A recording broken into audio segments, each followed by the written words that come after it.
സാധാരണ ഇങ്ങനെയല്ല നമ്മുടെ വീട്ടിൽ നടക്കുക. നമ്മളൊരു ടെമ്പററി ഓഡിറ്റോറിയം ഒക്കെ ഇട്ടുകൊണ്ട് എല്ലാ പേരൻസിനെയും കൂടിയായി നിരത്തുന്ന ഒരു ഫ്രഷേഴ്സ് ഡേ ആണ് നടക്കുക. പക്ഷേ സാഹചര്യം അല്പം മോശമായതുകൊണ്ട് മഴ അല്പം നേരത്തെ വന്നതുകൊണ്ടുമാണ് നമ്മുടെ പ്രോഗ്രാം ഇങ്ങനെ ചുരുങ്ങിപ്പോയത്. വളരെ സന്തോഷത്തോടുകൂടിയാണ്, അല്ലെങ്കിൽ അതിലേറെ അഭിമാനത്തോടുകൂടിയാണ് ഞാനിപ്പോൾ അത്ഭുത സ്കൂളിന്റെ പ്രിൻസിപ്പൽ എന്ന നിലയിൽ ഇവിടെ എത്തിയിരിക്കുന്ന എന്തെങ്കിലും സ്വാഗതം ചെയ്യുന്നതിന് ഇവിടെ നിൽക്കുന്നത്. കാരണം ഞങ്ങളുടെ വന്നിട്ട് 2 വർഷമായി ഈ സ്കൂളിൽ എന്തെങ്കിലുമൊക്കെ ആയിരുന്നതിൽ നിന്ന് മെച്ചപ്പെട്ട അവസ്ഥയിലേക്ക് മാറുന്നത് കാണുമ്പോൾ നമുക്ക് സന്തോഷമുണ്ട്. സ്കൂളിലെ 10ലെയും 12ലെയും റിസൾട്ട് വന്ന് ഈ നാട്ടിൽ തന്നെ, ഈ ആലപ്പുഴ ജില്ലയിൽ തന്നെ ഏറ്റവും അത്ഭുതാത്മകമായ ഒരു റിസൾട്ടാണ് നമ്മുടെ 12ാം ക്ലാസ്സിലെ കുട്ടികൾ നേടിയിരിക്കുന്നത്. അതുപോലെ തന്നെ 10ാം ക്ലാസ്സിലെ കുട്ടികൾ 39 കുട്ടികൾ പരീക്ഷയിലേക്ക് അവരിൽ വളരെ മികച്ച റിസൾട്ട് ലഭിച്ചുകൊണ്ടാണ് 10ാം ക്ലാസ്സിലെ കുട്ടികളും നമ്മുടെ റിസൾട്ട് 100%. ഈ 140 പേരൻസും നമ്മുടെ ഈ കുട്ടികളെ രാജ്യത്തിന്റെ ഭാവിക്ക് പ്രയോജനപ്പെടുന്ന വലിയ പൗരന്മാരാക്കി മാറ്റുന്നതിന്റെ ഒരു തുടക്കത്തിനാണ് ഈ സ്കൂളിൽ ഏൽപ്പിച്ചിട്ടുള്ളത്. സ്കൂളുകളും തിരക്കിയതിനു ശേഷം എന്തോ കുറെ ഗുണങ്ങളോ കുറെ കഴിവുകളോ അല്ലെങ്കിൽ കുറെ നല്ലതോ നിങ്ങൾ കണ്ടിട്ടായിരിക്കും നിങ്ങളിവിടെ തിരഞ്ഞെടുത്തത്, അല്ലെ?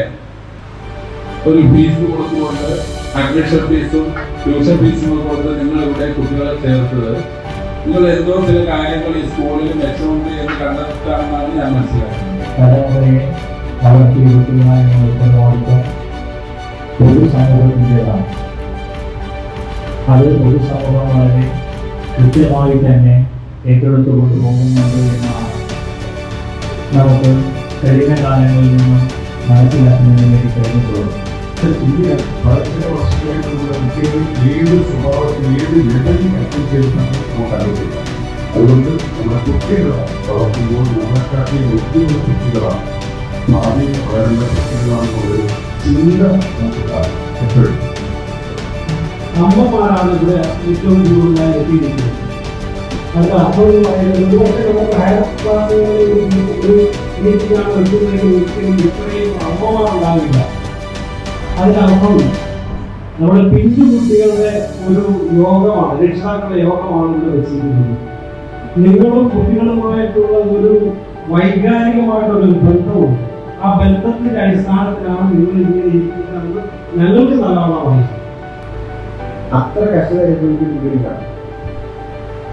ഒരു വീട്ടിലാണെങ്കിൽ അച്ഛൻ തന്നെ മദ്യമായി.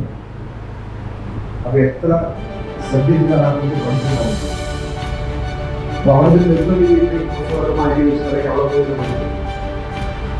അപ്പൊ ഏത് സ്ട്രഗിൾ ചെയ്ത് നമ്മുടെ കുട്ടികൾ ഏത് ഉയരത്തിലേക്ക് വരാനും തയ്യാറാണ്. അമ്മയുടെ കുട്ടിക്ക് അച്ഛനില്ല, നമ്മളുടെ കുട്ടികൾ അത്ര മികവോടുകൂടി പഠിച്ച് വളർന്നു വരുന്നു. ആ കുട്ടികൾക്ക് MBBS PG എടുത്താൽ മാത്രം പോരാ, ആ പ്രൊഫഷണൽ ആ സർജൻ